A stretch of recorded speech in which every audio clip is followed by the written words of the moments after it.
우리 화학 실험실에서 실험을 하다 보면 여러 가지 화학 반응들이 일어납니다.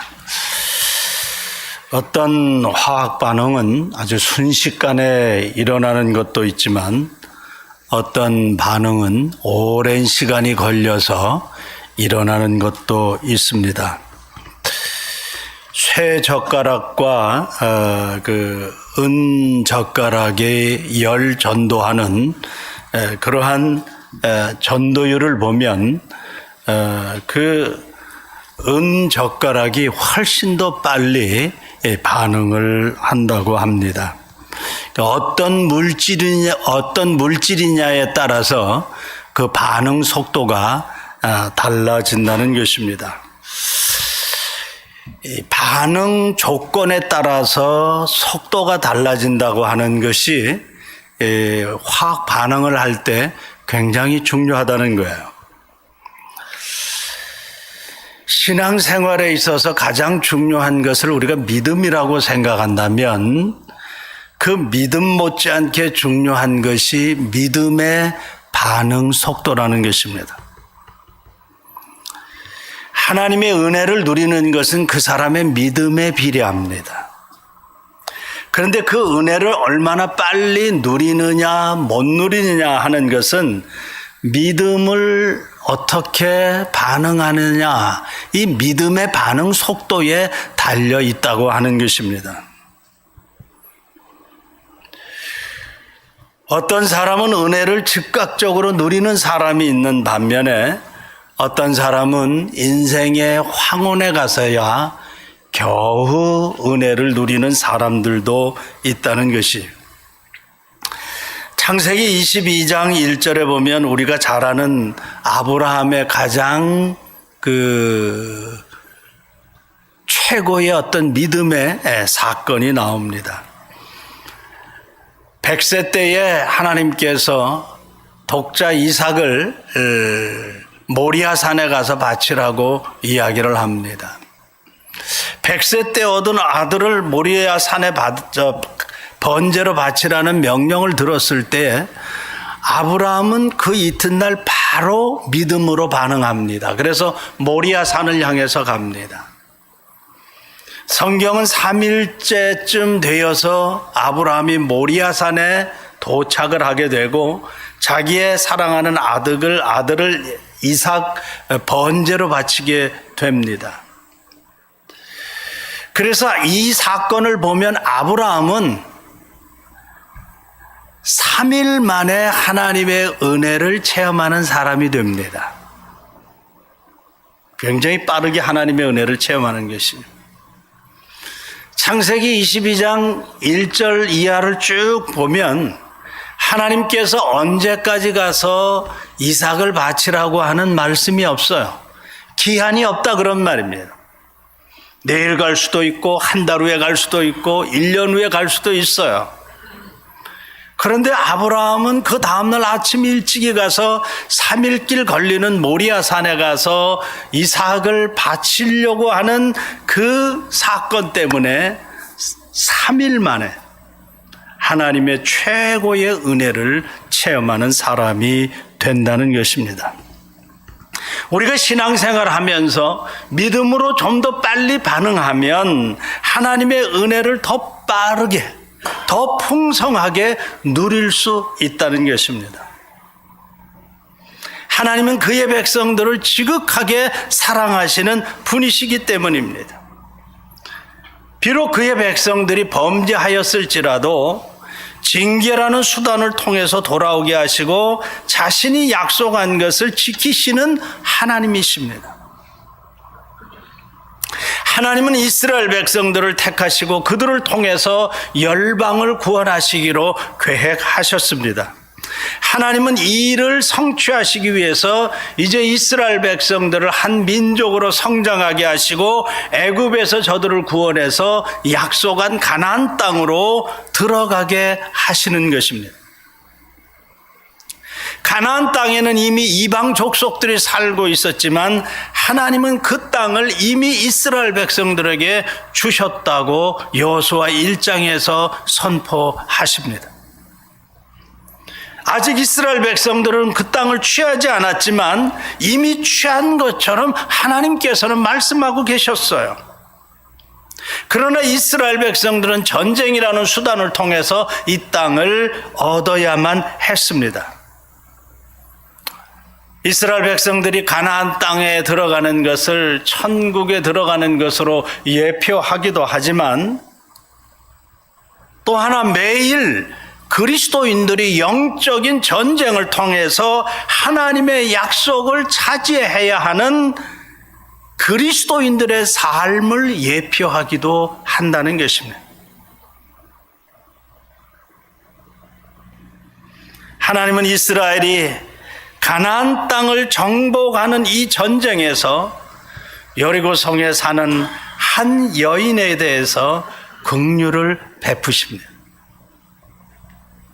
긍휼이라고 하는 히브리 말은 우리가 잘 아는 헤세드라고 하는 말인데 이 말은 사랑, 은혜, 긍휼 이런 말로 다 같이 사용되고 있어요. 약간씩 의미는 다르지만 뭐 크게 봐서 하나님의 사랑이다, 은혜다, 긍휼이다 이렇게 표현해도 크게 틀린 말이 아니에요. 하나님께서 이 여인에게 긍휼을 베푸셨다고 하는 것은 하나님이 이 여인을 택하셨다 그런 말입니다. 여리고성은 이스라엘 백성들이 점령해야 할 첫 번째 성이었어요. 이 성은 아주 견고한 성이었어요. 고고학자들에 의하면 이 성벽이 이중으로 되어 있어요. 성지순례 가서 보신 분들은 다 알 거예요. 저도 그 기억이 납니다. 바깥 외벽성이 있고 그 안에 내벽성이 있어요. 그래서 이 성벽과 성벽 사이에 나무를 이렇게 합판 같은 나무를 깔아서 그 위에 집을 지었는데 오늘 본문에 나오는 이 라합이 살고 있는 집이 그러한 집이었던 것 같아요. 그런데 이 라합이라고 하는 이 여인은 기생이라고 했어요. 그런데 이 기생은 우리가 생각하는 몸을 파는 그런 부정한 여인의 그런 기생이 아니라 이 당시 어떤 오늘날로 말하면 여관업을 하는 그러한 집에서 일을 보고 있었던 여인이었던 것 같아요. 그러니까 몸을 파는 그런 기생이 아니라는 얘기죠. 그런데 이 집에 여호수아가 보낸 2명의 정탐꾼들이 이 라합의 집에 들어가게 됩니다. 어떻게 이 집에 정탐꾼들이 들어가게 됐는지 성경은 정확하게 기록하지 않아요. 아마 이것도 하나님의 선하신 손길이 미쳤다고 생각합니다. 이스라엘 정탐꾼들이 우연히 이 라합의 집에 들어간 것이 아니라고 하는 것이죠. 그리고 이런 모습을 보면 하나님이 자신이 택한 사람을 지극하게 끝까지 사랑하시는 긍휼을 베푸시는 분이시다 하는 것을 우리가 볼 수가 있어요. 그것이 오늘 1절 말씀에서 우리에게 보여주는 말씀이죠. 눈의 아들 여호수아가 시딤에서 2 사람을 정탐꾼으로 보내매 이르되 가서 그 땅과 여리고를 엿보라 하매 그들이 가서 라합이라 하는 기생의 집에 들어가 유숙하더니 그랬어요. 라합 기생의 집에 들어가 유숙했다. 어떻게 이 정탐꾼들이 그 집에 들어가서 유숙하면서 그 여리고성을 정탐할 수 있었을까? 하나님의 놀라우신 어떤 계획 속에 이루어진 일이라고 하는 것을 우리가 볼 수가 있다 하는 것입니다. 이것을 하나님의 입장에서 보면 하나님은 이 여인을 너무나도 지극하게 사랑하셨다 하는 것입니다. 하나님은 이스라엘 백성들이 여리고 성을 점령해서 여리고 성이 망할 때에 이 여인이 함께 망하는 것을 볼 수가 없다 그런 말이에요. 소돔과 고모라 성이 망할 때에 롯이 그 성과 함께 망하는 것을 볼 수가 없어서 구출해낸 것처럼 하나님은 이 여인을 구원하시기를 원하셨다 그런 말이죠. 그의 백성을 책임지고 구원해내시는 하나님의 크신 긍휼을 우리에게 보여주고 있다 하는 것입니다. 이 모습을 우리가 단적으로 볼 수 있는 말씀이 우리가 1장 11절을 읽었는데 1장 11절에서 우리에게 보여주는 말씀이기도 해요. 거기 1장 11절에 보면 여호수아가 백성들에게 진중에 돌아다니면서 명령하면서 뭐라고 이야기를 하냐면 너희는 양식을 준비하라. 사흘 안에 너희가 이 요단을 건너 너희 하나님 여호와께서 너희에게 주사 차지하게 하시는 땅을 차지하기 위하여 들어갈 것이니라. 하나님께서 주신 이 가나안 땅을 들어가는데 바로 들어가지 않고 사흘 동안의 시간을 줍니다.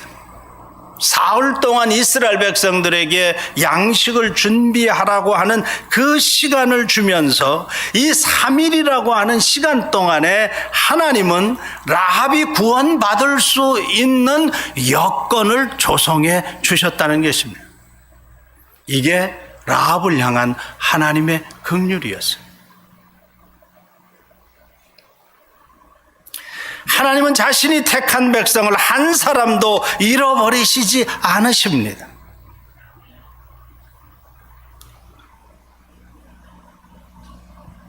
한 사람도 잃어버리지 않고 그의 백성들을 구원해 가시는 하나님의 이 놀라운 긍휼하심을 우리가 이 말씀을 통해서 보게 된다는 것이죠.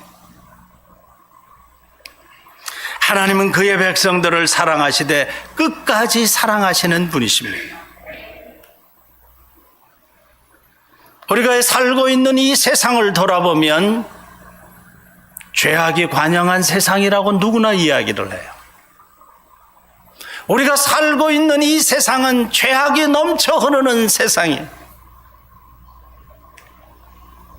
하나님의 심판을 받을 수밖에 없는 세상이 이 세상이라고 누구나 이야기를 해요. 매일 우리 주변에서 일어나는 악한 모습들을 우리는 목격합니다. 우리 주변에서 수많은 악한 모습들이 일어나요. 아니 어쩌면 우리가 그 악한 일에 동참해서 행하고 있는 사람일런지도 몰라요. 그래서 하나님의 눈으로 보면 이 세상은 심판을 받아 마땅하다 그런 말이에요. 심판받을 수밖에 없는 환경으로 점점 더 악해져 가고 있는 것이 우리가 살고 있는 이 세상이다 하는 것입니다. 그런데 이 악한 세상 속에 살고 있는 하나님의 백성들을 여전히 하나님은 사랑하시는 줄로 믿으시기 바랍니다. 하나님이 이 악한 세상을 왜 심판하시지 않는가? 그의 택한 백성들이 돌아오기까지 기다리시는 분이심을 믿으시기 바랍니다. 구원받아야 할 하나님의 백성들이 다 돌아오기까지, 그 수가 차기까지 하나님은 심판을 유보하시고 지금 기다리고 계시는 것입니다. 사람들의 생각에는 그 시간이 아주 멀다고 생각할런지 몰라도 천년이 하루 같고 하루가 천년 같은 하나님의 시간대 안에서 보면 100년이라고 하는 그 시간, 500년이라고 하는 그 시간, 1000년이라고 하는 그 시간, 그것이 그렇게 긴 시간이 아니다 그러면 그렇지 않아요? 영원이라고 하는 하나님의 시간의 개념 안에서 보면 1000년, 만년이라고 하는 그 시간도 하나의 점에 불과한 시간이다 그럽니다. 하나님의 백성들이 깨닫고 돌아오기까지 여전히 기다리시고 그의 사랑을 쏟아 부으시는 이 하나님의 이 긍휼하심을 우리는 라합을 통해서 볼 수 있어야 한다는 것이죠.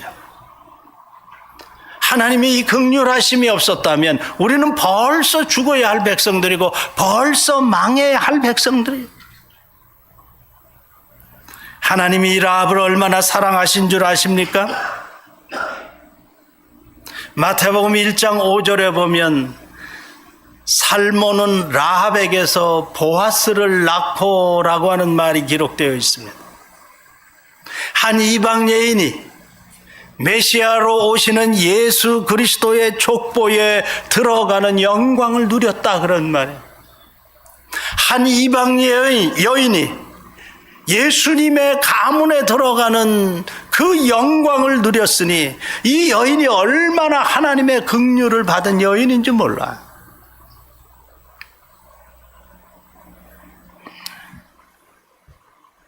하나님이 라합을 사랑하신 것 같이 오늘 우리들을 그리스도 안에서 이렇게 사랑하시는 줄로 믿으시기 바랍니다. 죄악된 세상에서 고군분투하며 살아가는 하나님의 자녀들을 주님은 끝까지 사랑하시고 세밀히 보시고 간섭하시고 힘주시는 분이심을 믿으시기 바랍니다. 이 주님의 긍휼하심이 매일매일 우리에게 임한다는 사실을 생각하기만 하면 우리는 얼마나 힘이 되는지 몰라요. 용기가 솟아오르는지 몰라요. 악한 세상 속에서도 오늘도 주님의 뜻을 받들어 소금과 빛의 사명을 잘 감당할 수 있는 저와 여러분들 되시기를 축복합니다.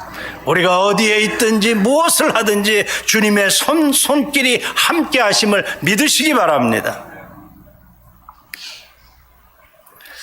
또 다른 측면에서 우리가 이 말씀을 보면 라합이 이런 하나님의 긍휼을 받을 수 있었다는 것은 전적으로 하나님의 은혜죠.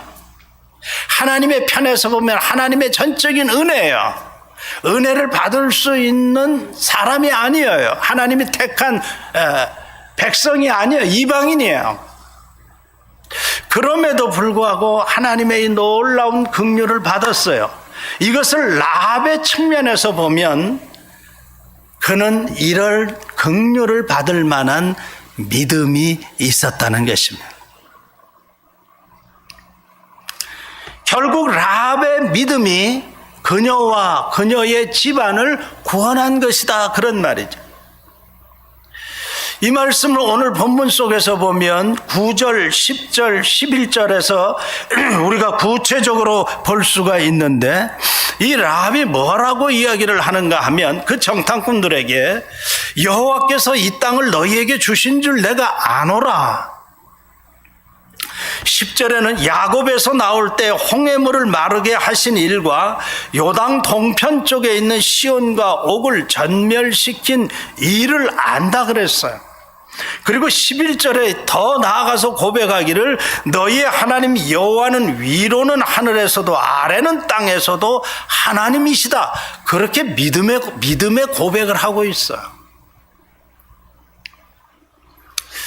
라합은 하나님에 대해서 사람들의 소문을 들어서 안 사람이에요.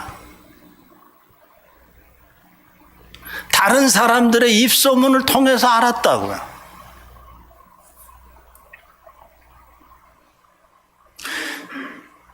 히브리 사람들과 함께 산 적이 없는 사람들이에요.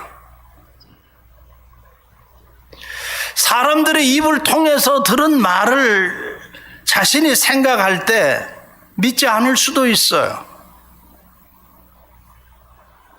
그리고 이 사람들의 입소문을 통해서 들은 말이 허황된 말이라고 생각할 수도 있어요. 한번 생각해 보세요. 지금 자기가 살고 있는 여리고성 가나안 땅을 이스라엘 백성들에게 하나님께서 주신다고 했어. 자신들이 지금 수백 년 동안 살고 있는 이 땅을 엉뚱한 히브리 민족이 와서 차지한다고 하는 이 말에 대해서 믿음이 가겠어요? 아니 어떻게 홍해바다가 딱 갈라져서 이 히브리 사람들이 그 바닷속을 걸어서 홍해를 건넜다고 그 이야기가 이 여인에게 믿어지겠어요? 요단 동편에서 이방 민족을 시온과 옥을 전멸시킨 그런 일들을 들었을 때 이게 온전히 믿어지겠느냐 말이에요. 이 여인이 생각하기를 이게 소설 같은 이야기를 하고 있네. 그렇게 얼마든지 생각할 수 있었다는 것이죠. 그런데 이 여인은 여리고성에 사는 다른 사람들과 달랐어요. 이 말씀을 그대로 믿었다는 거예요. 이게 귀한 믿음이에요. 어떻게 이방 여인이 하나님에 대해서 입소문으로 들은 이 말씀에 대해서 어떻게 믿음이 생겨서 그것을 믿었다. 그래서 이 여인이 나타난 행동이 뭐냐면 하나님이 하시는 일에 대해서 대항하지 않는 지혜로운 행동을 보였다 그런 말이에요. 지금 여리고의 정탐꾼을 보내는 것이 하나님이 하시는 일이다. 나는 하나님이 하시는 일에 대해서 대항하지 않고 방해물이 되지 않겠다 하는 그런 지혜로운 행동을 했다는 거야. 이게 믿음 있는 사람들의 모습이다 그런 말이에요. 이 말은 하나님께서 이스라엘 백성들에게 이 가나안 땅을 주셨다고 하는 믿음이 있기에 이런 지혜로운 행동을 할 수 있었다는 것이죠. 이스라엘 백성들이 애굽에서 나올 때에 40년 동안 광야에 방황하면서 살 때 하나님께서 저들에게 행하신 모든 일들을 기억하고 믿었다는 것이죠. 비록 자기의 민족에게는 거짓말을 했지만 자기가 이 두 정탐꾼을 여리고 왕에게 고발한다고 해서 여리고 성이 무사할 리가 없다고 하는 것을 알았다는 것이죠. 두 정탐꾼을 고발해서 죽이게 한다고 해서 자신과 자기의 집안이 살 수 있는 길이 없다는 것을 알아요. 두 정탐꾼의 목숨을 잃어버린다고 해서 자신과 자신의 집안이 살 수 없음을 알았다는 것이죠. 그래서 이 여인이 지혜롭게 행동을 했다고 히브리서 기자는 이야기하는데 히브리서 11장 믿음장에서 이 여인이 행한 행동을 믿음 있는 행동이라고 이야기해요.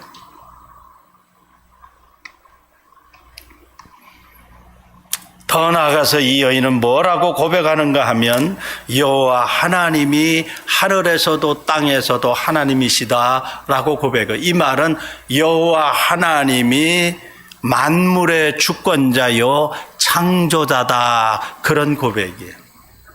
어떻게 이방 여인이 그 하나님을 가리켜서 히브리 민족이 섬기는 그 하나님을 가리켜서 만물의 창조자고 만물의 주권자고 자신의 삶을 주관하는 주권자라고 고백할 수 있냐 이거죠. 어떻게 하나님을 바로 믿는 믿음을 가질 수 있냐 이거죠. 놀라운 믿음이 아닐 수 없다 그런 말. 그러면서 이 여인은 하나님을 믿었기에 이스라엘 정탐꾼들에게 한 가지 약속을 해달라고 하지 않습니까? 너희 백성들이 여리고 성에 들어올 때 자신과 자신에게 속한 우리 가족들의 생명을 보장해달라. 그것을 약속해주고 그리고 약속도 모자라서 증표를 해달라고 요구를 합니다. 정탐꾼들이 라합과 약속을 하기를 우리가 이 성에 들어올 때 네 창문에 붉은 줄을 매어 그것을 신호로 해라. 그러면 이스라엘 백성들이 너희 집은 멸망시키지 않으리라. 그런 약조를 하고 라합은 이 정탐꾼들을 자기의 창문에서 줄을 매어서 이 정탐꾼들을 다시 이스라엘 백성으로 돌려보내는 일에 기여를 하게 됩니다. 우리는 여기에서 라합의 믿음을 한번 생각해 볼 필요가 있어요. 라합은 하나님에 대해서 소문을 들었을 뿐인데 다른 사람들의 입을 통해서 전달되는 말을 들었을 뿐인데 이 말에 대한 믿음이 있었다는 거예요. 믿음이 생겼다는 것입니다. 우리들은 직접 계시된 하나님의 말씀을 갖고 있어요. 여러분들 다 이 성경책 갖고 있잖아요. 이 신구약 66권의 하나님의 계시된 말씀을 우리는 매일같이 보고 듣고 읽고 있어요. 그런데 이 말씀에 대한 믿음이 없어요. 믿음이 약해요. 다른 사람들의 입을 통해서 전달되는 말을 들었을 뿐인데 라합의 마음에는 하나님에 대한 믿음이 있는데 우리는 하나님에 대한 온전한 믿음이 없다고 하는 것은 누구의 문제일까요? 하나님의 말씀에 대한 문제일까요? 아니면 우리의 악한 마음의 문제일까요? 우리는 하나님이 직접 계시된 말씀을 갖고 있고 우리의 눈으로 보고 우리의 입으로 읽고 있는데도 불구하고 믿지 못할 때가 너무나 많아요. 아마 라합과 같이 이 말씀을 온전히 믿는다면 우리의 삶에 얼마나 놀라운 역사들이 하나님의 손길들을 체험할 수 있을까요? 라합도 생각이 있는 사람이에요. 이성이 있는 사람이에요. 머리가 있는 사람이에요. 말도 되지 않는 이야기라고 생각할 수 있고 판단할 수 있는 사람이에요. 그런데 라합은 이 하나님의 말씀을 믿었고 그래서 정탐꾼들을 잘 영접했고 자신과 자신의 집안이 구원받는 믿음의 사람으로 나타나요. 히브리서 11장 31절에는 이 말씀을 이렇게 기록하고 있어요. 믿음으로 기생 라합은 정탐꾼들을 평안히 영접하였으므로 순종하지 아니한 자와 함께 멸망하지 아니하였도다. 하나님의 말씀에 대한 순종의 삶으로까지 라합의 삶을 표현하고 있어요. 우리는 이 라합의 모습을 보면서 다시 한번 우리의 믿음을 돌아보아야 합니다. 우리는 하나님의 말씀에 대한 믿음이 있는가? 그 말씀에 대한 순종의 믿음이 있는가? 말씀에 대한 순종의 믿음이 있다고 하면 우리의 삶은 지금보다도 더 풍성하고 더 하나님의 역사하시는 손길을 체험하게 될 것입니다. 말씀에 대한 믿음이 우리의 삶을 완전히 변화시킬 것입니다. 다니엘서 6장에 보면 다니엘이 포로로 바벨론에 잡혀가죠. 그런데 다니엘은 하나님에 대한 믿음을 계속해서 유지합니다. 다리오 왕 때의 총리 3명 중 한 사람으로 임명이 되어서 바벨론의 120도의 이 방백들을 다스리는 총리가 됩니다. 바벨론의 고관들이 다니엘을 시기하죠. 그래서 다 다니엘을 죽이려고 한 가지 법을 만들어내요. 왕의 금령을 만들어요. 지금부터 30일 동안 어떤 사람이나 신에게 무엇을 구하면 사자굴에 집어넣는 그런 법을 만들어 왕의 금령으로 선포를 합니다. 그런데도 다니엘은 그런 법령에 아랑곳하지 않고 평소에 하던 그대로 하루에 3번씩 예루살렘 성전을 향하여 창문을 열고 하나님 앞에 기도하며 감사했다고 했습니다. 이 일로 인해서 억울한 누명을 쓰고 사자굴에 들어가게 되는데 그의 믿음이 전혀 흔들리지 않습니다. 하나님은 천사를 보내어 사자의 입을 봉해하였고 사자굴에서 다시 구원함을 받게 되고 오히려 그를 모함하던 사람들과 그 가족들까지 사자굴에 들어가서 사자밥이 되는 놀라운 일들이 일어납니다. 다니엘의 지위는 이 일로 인해서 더 굳건해졌고 하나님의 이름은 온 열방에 퍼진 사건이 다니엘 6장에 나오는 사건이에요. 어떻게 이런 일이 일어날 수 있었을까? 다니엘은 습관을 쫓아 평소에 하던 대로 성전을 향해 예루살렘 성전을 향해 창문을 열고 기도하며 자신의 믿음을 유지했기 때문이에요. 그는 하나님이 주시는 능력으로 그의 내면이, 그의 심령이 가득 찼기 때문이에요. 그건 그의 믿음의 힘이에요. 그는 어떤 환경에서도 하나님에 대한 믿음을 사람들에게 보일 수가 있었던 것입니다. 하나님에 대한 믿음이 있는 사람과 없는 사람의 말과 삶은 너무나도 다른 거예요.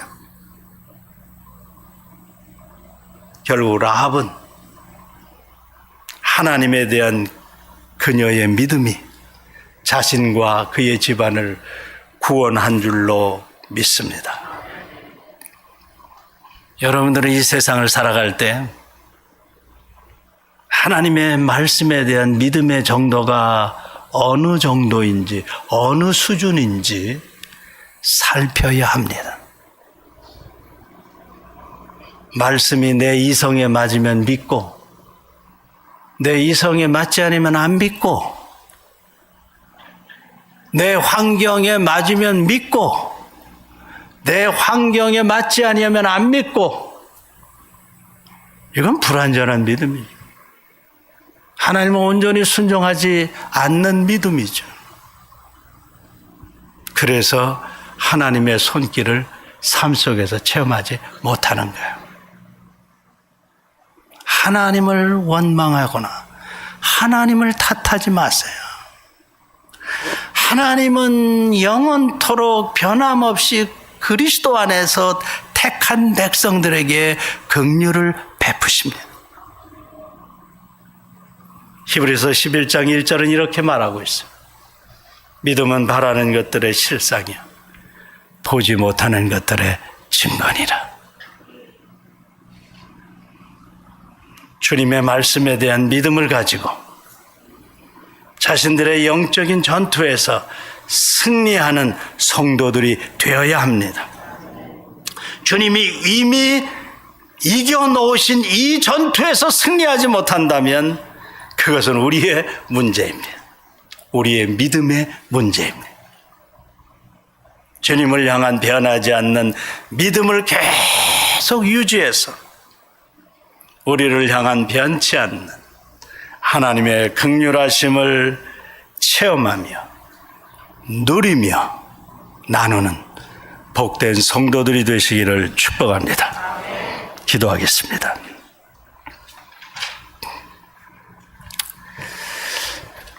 오늘 기생 라합의 이야기를 보면서 그리스도 안에서 구원받았다고 고백하는 우리들의 믿음의 모습을 돌아봅니다. 온전히 하나님 앞에 믿음으로 반응하지 못하고 믿음으로 순종하지 못했던 연약한 모습들을 고백합니다. 주님 불쌍하게 여기시고 우리를 향하신 그 크신 긍휼과 사랑과 은혜하심이 더욱 넘치게 하셔서 온전한 믿음의 반응으로 약속하신 복을 받아 누리는 복된 성도들이 다 되게 해 주옵소서. 예수님의 이름으로 기도하옵나이다. 아멘.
언약의 도 미리 예비한 힘을 두시며 외태할 때도 안보하시는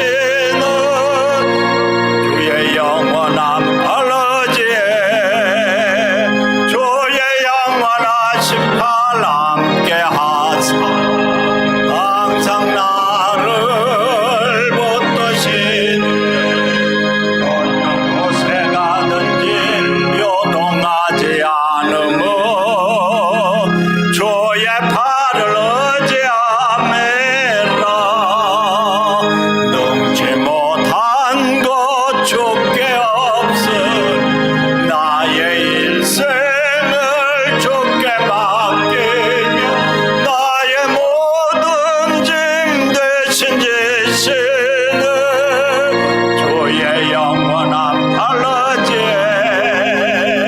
주의 영원하신 팔 함께 하사 항상 나를 붙드시니 어느 곳에 가든지 요동하지 않으며 주의 팔을 의지함이라.